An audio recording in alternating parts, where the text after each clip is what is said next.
As the classical era got underway, composers started writing music that was simpler to play and intended to be beautiful to shopkeepers, school teachers, everybody, not just kings and queens.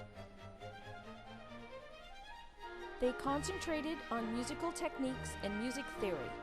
This, after all, was the period in which men like Benjamin Franklin were discovering electricity and founding the United States, and the music heard from orchestras reflected what would become to known as the Age of Reason. In the Age of Reason, not only had the music changed, the audience who heard the music had changed as well. By mid to late 1700s, orchestral music was no longer just for royal courts and churches. Common people began to attend concerts, and this meant that composers like Haydn and Mozart were able to work for rich people who wanted to patronize the arts, just like the nobility and the church had done during the Baroque era.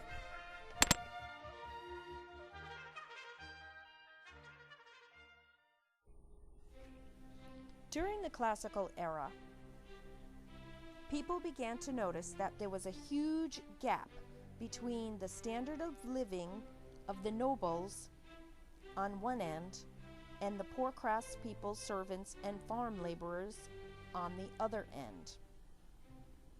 One major change taking place, however, was the spread of literacy. More and more people were buying books, painting, sculptures, going to concerts, hiring people to design and build nice houses for them. The growth of the middle class meant that more people were able to afford things that were previously only available to the very rich or nobles. However, for the domestic servants, peasants, farm laborers, life did not get very much easier.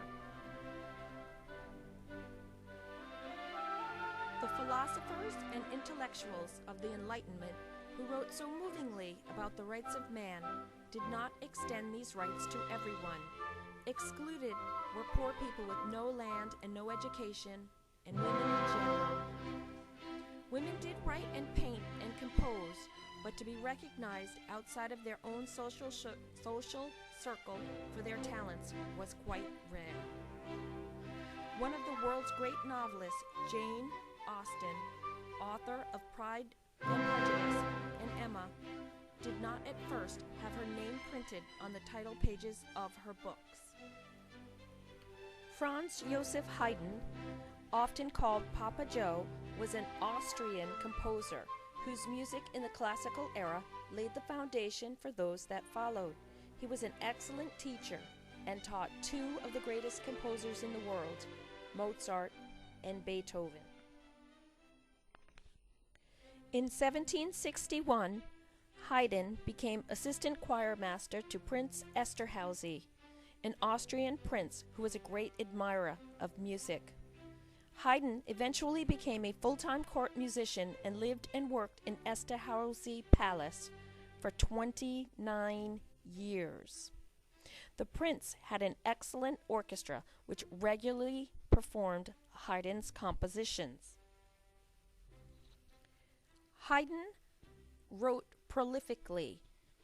He wrote 104 symphonies. He wrote operas, religious works, concertos, and he founded a new genre, the string quartet, 2 violins, a viola, and a cello, and he wrote very much for those and is considered the father of the string quartet.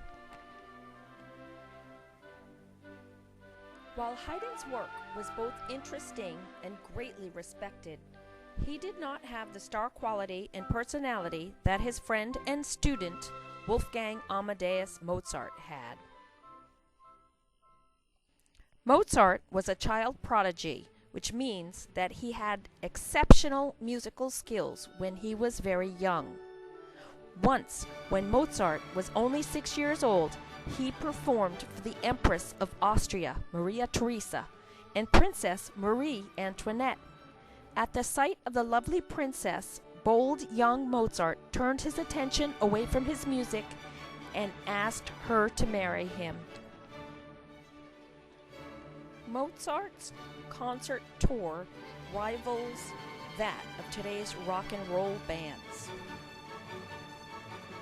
His first tour lasted 3 entire years. In fact, he spent half his time between the ages of 10 and 15 on the road. Mozart played the violin well by the age of 5 and even composed small musical works. A genuine musical genius, he would go on to master the piano and write orchestral and vocal music with incredible ease at a very young age. This is the pianoforte, father of the modern-day piano. Unlike the harpsichord, it had the ability to get louder and get softer, rather than just play either loud or soft.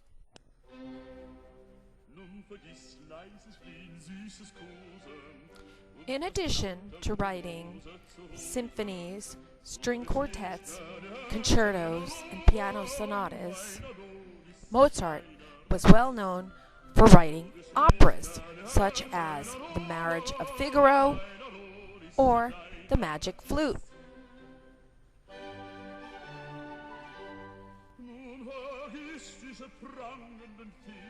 Mozart's operas were attended by the nobility and the middle class. Mozart had the distinction of writing some of his operas in German. Ooh, how scandalous!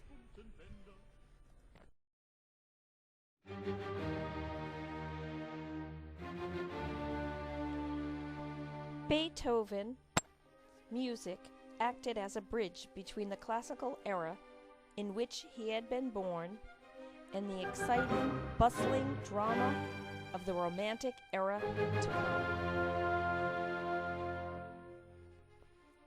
Beethoven fit the description of the eccentric composer perfectly, with his flashing eyes and wild hair. Composing was difficult for Beethoven. He anguished over every piece.